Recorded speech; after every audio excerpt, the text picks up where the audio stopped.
त्याच पुण्यामध्ये सभा आहे। दोघांच्या सभेमधला फरक आता पुणेकरांना जाणवेल।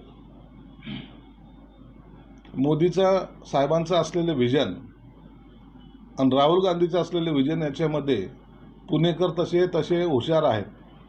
ते प्रत्येक गोष्टीला बारकाईने पाहतात।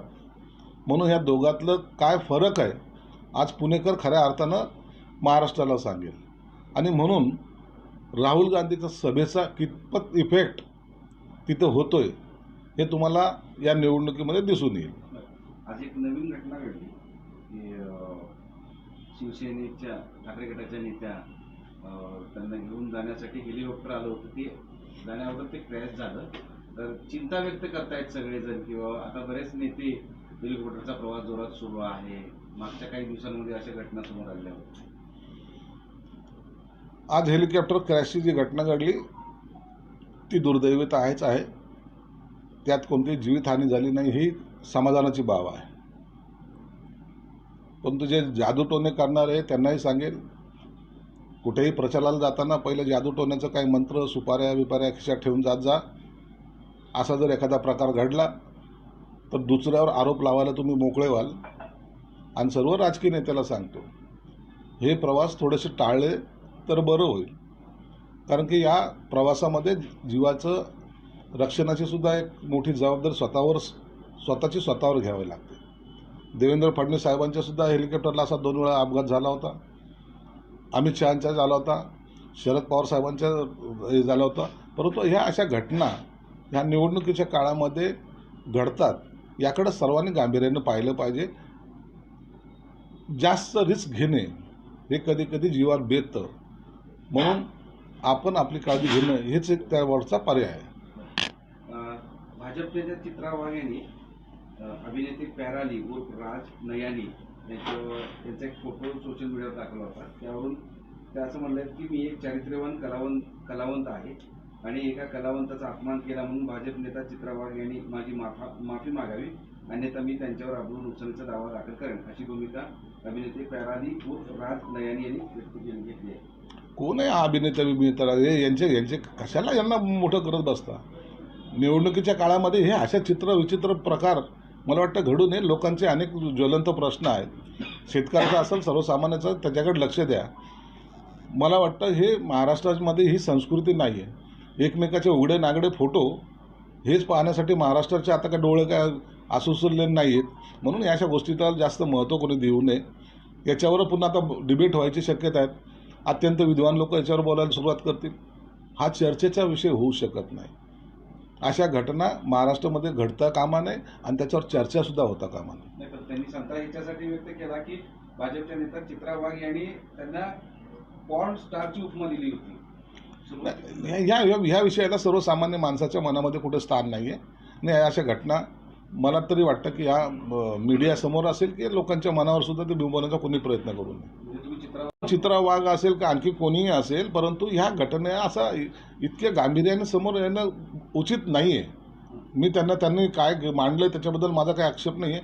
त्यांना अधिकार दिले, त्यांनी काय बोलावं, त्यांनी ठरवावं, परंतु अशा घटना नको। सध्याला लोकांसमोर अनेक ज्वलंत प्रश्न आहेत, त्यावर आपण बोललेलं बरं राहील। चालता कामा नये। सिरियस पिक्चरही लोकांना आवडत नाही, म्हणून हे काही मध्ये कॉमेडियन आम्ही असतात राजकारणामध्ये, टोमणे मारणारे कॉमेडियन्स असतात, काही नशा केल्यासारखं वागणारे असतात। तसे आता राजकारणामध्ये सुद्धा अशा नेत्यांची भरती झालेली आहे, म्हणून लोकसुद्धा यांच्याकडे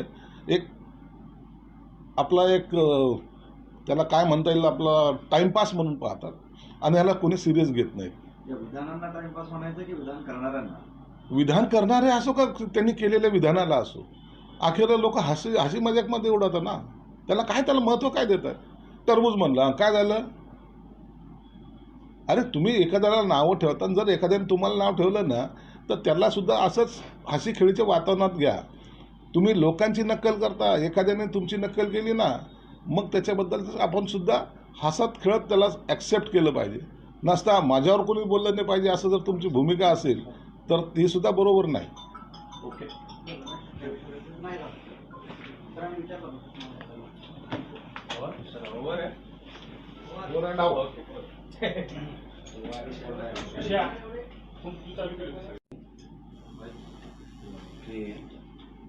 आमदार संजय शिरसाट बोलत आहे।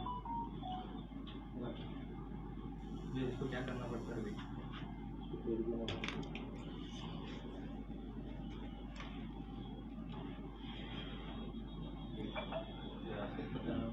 की उद्धव ठाकरे हे पहिलीवर भाजप काढून बैठले ना, भाजप सोबत जाऊ शकतात असं मला बाजून बैठले ना थोडंसं, नहीं तो इधर बैठा, इधर अंदर बैठना तो। आणि काल मोदी सुद्धा एका वाहिनीला मुलाखत देत असताना म्हणाले होते ओके लोकसभा निवडणुकीमध्ये एकमेकांकडे बोट दाखवत प्रचार करत असताना एक नवा विषय महाराष्ट्राच्या समोर आला आहे। उद्धव ठाकरे हे भाजपसोबत जाऊ शकतात, कधीही जाऊ शकतात असा तर्क नेत्यांनी मांडला। काल प्रकाश आंबेडकरांनी जे मोठं विधान केलंय, उद्धव ठाकरे साहेब कधीही भाजपसोबत जाऊ शकतात हा त्यांचा असलेला अंदाज आहे, परंतु त्याला कारणही तसे आहेत। ज्यांच्याबरोबर 25-30 वर्षाची युती होती त्यांना सोडून ते काँग्रेस राष्ट्रवादी बरोबर जाऊ शकतात। जी युती कधीही शिवसैनिकांना मान्य नव्हती, शिवसेना प्रमुखाला कधी काँग्रेस बरोबर जाणं मान्य नव्हतं, ते अखेरचं काम उद्धव ठाकरे साहेबांनी केलंय।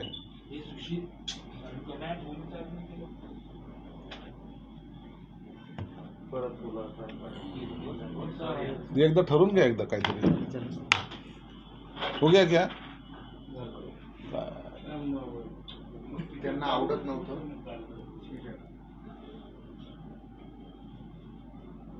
पुन्हा रिपीट करायचं का आता करायचं? सर प्रकाश आंबेडकर काल असं म्हणाले की उद्धव ठाकरे हे केव्हाही भाजप सोबत जाऊ शकतात, काय तुमचं म्हणणं? काल प्रकाश आंबेडकर साहेबांनी एक मोठं विधान जे केलंय की उद्धव ठाकरे हे कधीही निवडणुकीनंतर भाजपबरोबर जाऊ शकतात, त्यामागचे कारण बी तसेच आहेत, त्यांना एक बेस पण आहे। जर शिवसेना भाजपबरोबर 30 वर्षाची युती होती ती तोडून सुद्धा ते काँग्रेस आणि राष्ट्रवादी बरोबर गेलेत, हे कधी कल्पनेच्या बाहेरचं आहे ना। ती युती कधी ना शिवसैनिकाला आवडली होती आणि पूर्ण हयात ज्या शिवसेना प्रमुखांनी सांगितलं होतं की काँग्रेस बरोबर कधी जायचं नाही, नसतं मी माझी दुकान बंद करेल, तरी ते गेले। तर हे असे चमत्काराचे जे काही प्रकार आहेत हे उभाटा गटामध्ये घडतात, म्हणून त्या विधानाला थोडंसं गांभीर्याने त्यांनी घेतलं असावं। परंतु त्यांचे काही जी चांडाळ चौकडी आहे त्यांनी मला वाटतं आज सकाळच्याच प्रेसमध्ये असं सांगितलेलं आहे की मोदी साहेबांनी कितीही दरवाजे उघडे ठेवले असले तरी आम्ही त्या दरवाज्यातून आज जाणार नाही। जायचं का नाही जायचं हे ठरवणारा नेता बाजूला, परंतु या चांडाळ चौकडीने पहिले त्यांना लक्ष्मण रेषा आखून दिलेली आहे। मला तरी वाटतं की उभाटा गटाचं पूर्णपणे सफाया केल्याशिवाय ही चांडाळ चौकडी शांत बसणार नाही। जेवढं काही करता येईल या लोकसभेमध्ये आपण पाहाल की त्यांचं जेवढं काही नुकसान करता येईल तेवढं करायचा प्रयत्न हे लोक करतायत, म्हणून त्याच्यावर आता भाष्य करणं योग्य नाही। 4 जूनच्या नंतर खऱ्या अर्थानं कुणाची काय लायकी हे सुद्धा कळेल। पण जर असं समीकरण भविष्यात जर शक्य झालं तर तुम्ही त्यांचं त्या समीकरणात स्वागत करा? हा जरताचा प्रश्न आहे, परंतु भाजपची जी काही रणनीती असते किंवा राजकीय जे काही गणितं असतात, जर त्यांना वाटलं तर निश्चित त्यांनी ते जर आले तर त्यांचंही आम्ही स्वागत करू।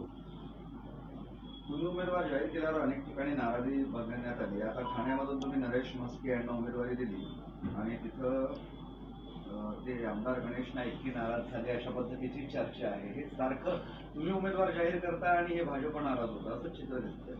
आमचं एखाद्या ठिकाणी झालं तर काय होतंय, सगळ्या त्या भाजपच्या नेत्यांनी आज गणेश नाईकाची यांची सर्वांची समजूत काढलेली आहे.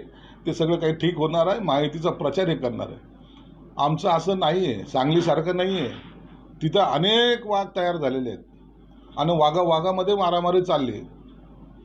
आणि वनरक्षक जो आहे तो संजय राऊत, जो वाघ जिंकेल त्याला सर्टिफिकेट द्यायला त्या गेटवर बसलेला आहे. म्हणून आमच्यातला वाद हा तातडीने मिटला जातो, त्याच्यानंतर कधी त्याच्यावर भाष्य होत नाही. हे महायुतीचं वैशिष्ट्य आहे. आणि यांचा वाद जो चालू आहे तो आज सगळ्यात चालू आहे आणि तो मला वाटतं भविष्यामध्ये हे एकमेकाला पाडल्याशिवाय आणि गाडल्याशिवाय राहणार नाही. रोहित पवार यांनी एक सोशल मीडियावर पोस्ट केलेली आहे. त्यांनी बारामती सहकारी बँकेवर गंभीर आरोप केलेले आहेत. त्यांचं म्हणणं असं आहे की बारामती सहकारी बँकेतून 500 रुपयाच्या नोटा गायब झाल्या आहेत आणि या नोटा गायब होण्यामागे लोकसभा निवडणुकीचं लूक आहे असं त्यांचं म्हणणं आहे. संबंध जोडलेला आहे. काय आरोपाला अर्थ आहे का? 500च्या नोटा गायब झाल्या तर रोहित पवारला सांगा, बाबा शरद पवार साहेबांच्या पठडीमध्ये काम करतोस, पवार साहेबांनी त्या नोटा कुठं ठेवल्यात हे शोध. बँकेत जाऊन काय शोधतो? बँकेत थोडे असे पैसे काढायचे असतात. ते पवार साहेबांनी कुठं ठेवले याचा शोध घ्यायचं काम रोहित पवारने केलं पाहिजे. म्हणून आता पैसा कसा वाटायचा याचं तंत्रमंत्र ज्यांना माहिती आहे त्यांच्याकडे ते 500च्या नोटा गेलेल्या आहेत आणि ते आता तुम्हाला काही दिवसामध्ये त्या मतदारसंघामध्ये चलनात येताना दिसतील. त्यांचं म्हणणं आहे की बँकेच्या खातेदारांना मागील काही दिवसांपासून 500च्या नोटा रोहित पवार कुठं खातेदार आहे? रोहित पवार यांचा अप्रत्यक्षपणे अजित पवार यांच्यावर निशाणा आहे. रोहित पवार कुठे त्या बँकेच्या अकाउंटमध्ये जाऊन पैसे विड्रॉ करायला गेलेला आहे? कोणता खातेदार त्यांच्याकडून जाऊन रडलेला आहे? हे सगळ्या हवेतल्या गोष्टी आहेत. या हवेतल्या गोष्टी करण्यामध्ये एक वेगळं काहीतरी आम्ही विद्वानासारखं बोलतोय असं बोलणं मला वाटतं योग्य नाही आहे. हे बालिशपणाचं लक्ष नाही. आणखी एक विषय आहे की सुप्रिया सुळे यांना निवडून आणण्यासाठी स्वतः त्यांच्या आई आता मैदानात उतरले. प्रतिभा पवार या आज मैदानाला उपस्थित असणार आहे. महाराष्ट्रामध्ये 48 ठिकाणी लोकसभेच्या निवडणुका चालू आहेत. एक बारामतीमध्ये काय होईल, आपसामध्ये त्यांच्या नात्यागोत्यामध्ये काय चाललं आहे याकडे लक्ष देण्यापेक्षा बाकी गोष्टीकडे आपण लक्ष दिलं पाहिजे. मला वाटतं सुप्रिया सुळेची तर आई मैदानात उतरले, कोण कुणाचा भाऊ उतरेल, कोण कुणाच्या विरोधात बोलेल, हे सर्व निवडणुकीच्या काळापुरतं असतं. हे जास्त काळ चालत नाही.